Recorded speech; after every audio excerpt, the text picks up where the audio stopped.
Shri Krishna. Hariom Sharma money tips channel पर आप सभी का स्वागत है। आज मैं आपको शरद पूर्णमासी के महत्व के बारे में जानकारी दूंगा। शरद पूर्णमासी क्यों मनाई जाती है, इसका क्या महत्व है और इस दिन किस प्रकार से भगवान का पूजन करना चाहिए।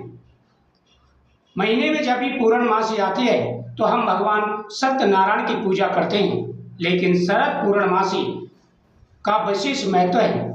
शरद पूर्णमासी, इसी दिन से शरद शुरू हो जाती है, यानी सर्दियां शुरू हो जाती हैं। शरद पूर्णमासी पर भगवान कृष्ण ने महाराज किया था। एक बार कामदेव को अवमान हो गया। कामदेव ने सभी देवताओं को पराजित कर दिया। देव ऋषि नारद से कहा, हे नारद जी, मैंने सभी देवताओं को पराजित कर दिया है। मैंने भगवान शिव को तपस्या को भंग कर दिया। भगवान ने मुझे भस्म कर दिया, लेकिन भगवान मुझे जीत नहीं पाई। भगवान शिव ने मुझे भस्म कर दिया, लेकिन वह कामदेव को हरा नहीं पाई। संसार में कोई ऐसा नहीं जो मुझे हरा सके।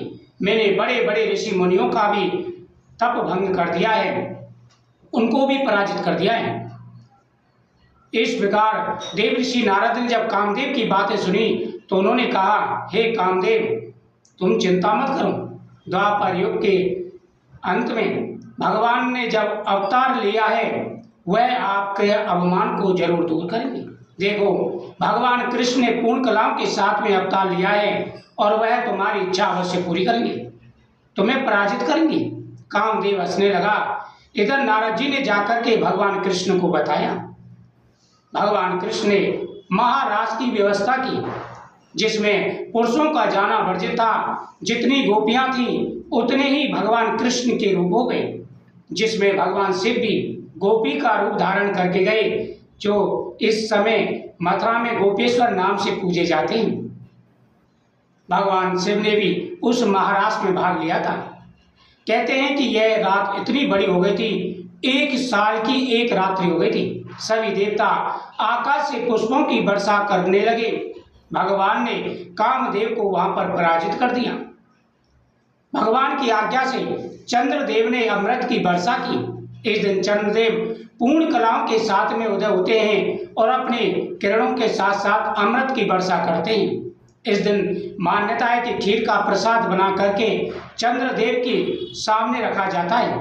12 बजे तक चंद्रदेव के सामने उनकी किरणों में खीर का प्रसाद रखें और कुछ खीर का प्रसाद भगवान को भोग के लिए समर्पित करें। फिर इन दोनों प्रसादों को मिक्स करके अगर भोग के रूप में पाया जाए, सभी में बांटा जाए, सभी को प्रसाद खिलाया जाए, तो शरीर निरोगी हो जाता है, घर में सुख और समृद्धि आती है, सभी प्रकार की मनोकामनाएं पूरी हो जाती हैं।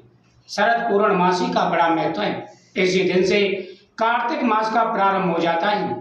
कार्तिक मास का महीना बड़ा ही पवित्र महीना है। कार्तिक मास में प्रतिदिन भगवान कृष्ण का पूजन करना चाहिए।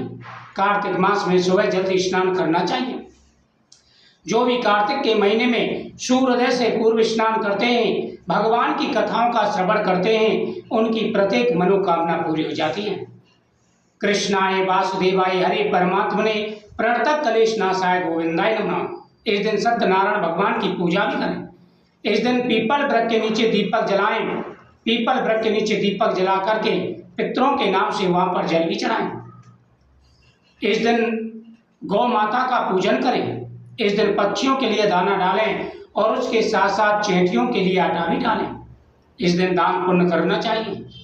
जो भी सच्चे मन से शरद पूर्णमासी की दिन खीर का प्रसाद बनाकर भगवान को भोग लगाते हैं तथा जो प्रसाद पाते हैं और भगवान की कथाओं का श्रवण करते हैं, उनकी हर मनोकामना पूरी हो जाती है। इस दिन भगवान कृष्ण ने महाराज किया था। इस दिन जो व्यक्ति भगवान की कथाओं का श्रवण करते हैं, इस कथा का श्रवण करते हैं, उनकी मनोकामना पूरी हो जाती है। तो बहुत बड़ा महत्व है शरद पूर्णमासी का। प्रतिदिन आप कार्तिक के महीने में कथाओं का श्रवण जरूर करें, आपकी हर मनोकामना पूरी होगी। जय श्री कृष्ण।